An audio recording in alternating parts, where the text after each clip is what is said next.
மறைந்த முன்னாள் முதலமைச்சர் பேரறிஞர் அண்ணாவின் 116வது பிறந்த நாள் விழா இன்று கொண்டாட்டம். தமிழ்நாடு அரசு சார்பில் அண்ணாவின் திருவுருவப்படத்துக்கு முதலமைச்சர் மு.க.ஸ்டாலின் மாலை அணிவித்து மரியாதை.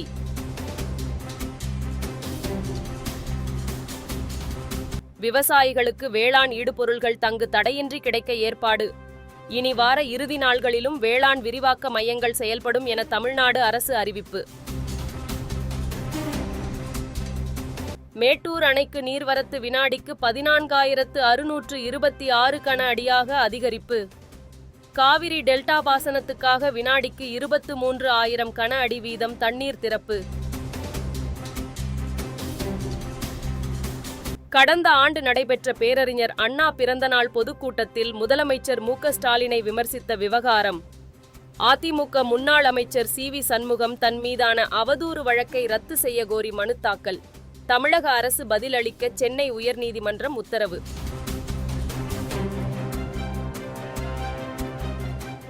கல்வி நிறுவனங்களை புகையிலை இல்லாத வளாகமாக மாற்ற திருத்தப்பட்ட வழிகாட்டு நெறிமுறைகளை வெளியிட்டது மத்திய சுகாதாரத்துறை.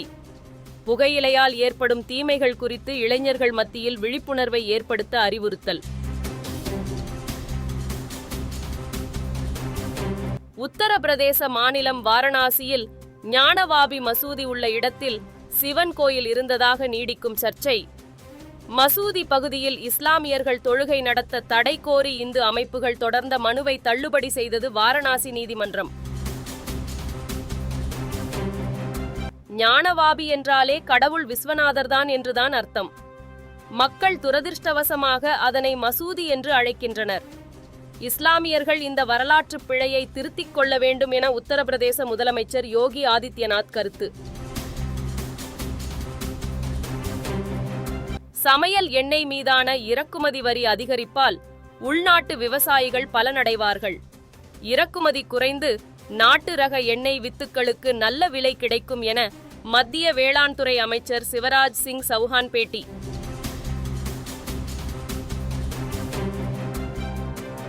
அணு ஆயுதம் குறித்து ஐன்ஸ்டீன் எழுதிய எச்சரிக்கை கடிதத்தின் நகல் 32.7 கோடிக்கு ஏலத்தில் விற்பனை. இந்த கடிதம்தான் அமெரிக்கா அணு ஆயுதத்தை தயாரித்து 2ஆம் உலகப் போரை முடிவுக்கு கொண்டுவர முக்கிய காரணமாக இருந்தது. வார விடுமுறை நாளான இன்று மக்கள் கூட்ட நெரிசலை தவிர்ப்பதற்காக திருச்சியில் இருந்து தாம்பரத்துக்கு சிறப்பு ரயில் இயக்கம். இன்று இரவு 11 மணிக்கு திருச்சியிலிருந்து புறப்படும் சிறப்பு ரயில் கும்பகோணம், சிதம்பரம், விழுப்புரம் வழியாக நாளை காலை 6 மணிக்கு தாம்பரம் சென்றடையும். காவிரி நீர்பிடிப்பு பகுதிகளில் பெய்த மழை காரணமாக ஒகேனக்கல் காவிரி ஆற்றுக்கு நீர்வரத்து அதிகரிப்பு. நேற்று மாலை 17,000 கனஅடி நீர்வரத்து இருந்த நிலையில் தற்போது வினாடிக்கு 19,000 கனஅடி நீர் வந்து கொண்டிருக்கிறது. நவம்பர் 5ஆம் தேதி நடைபெறுகிறது அமெரிக்க அதிபர் தேர்தல். சுனிதா வில்லியம்ஸ் மற்றும் புட்ச் வில்மோர் ஆகியோர் விண்வெளியில் இருந்தே வாக்களிக்க உள்ளதாக அறிவிப்பு. சிவகார்த்திகேயன் நடித்துள்ள அமரன் படத்தின் டப்பிங் பணிகள் நிறைவடைந்துள்ளதாக படக்குழு அதிகாரப்பூர்வமாக அறிவிப்பு. இந்த படம் தீபாவளி பண்டிகையை முன்னிட்டு அக்டோபர் 31ஆம் தேதி திரையரங்குகளில் வெளியாகிறது. 11வது இந்தியன் சூப்பர் லீக் கால்பந்து தொடர். பெங்கால் அணியை வீழ்த்தி பெங்களூரு அணி வெற்றி. பெல்ஜியம் தலைநகர் பிரசல்ஸில் நடைபெற்ற டைமண்ட் லீக் சாம்பியன்ஷிப் இறுதிப் போட்டி. இந்தியாவின் ஈட்டி எறிதல் வீரர் நீரஜ் சோப்ரா 2வது இடம் பிடித்து வெள்ளிப் பதக்கத்தை கைப்பற்றி அசத்தல்.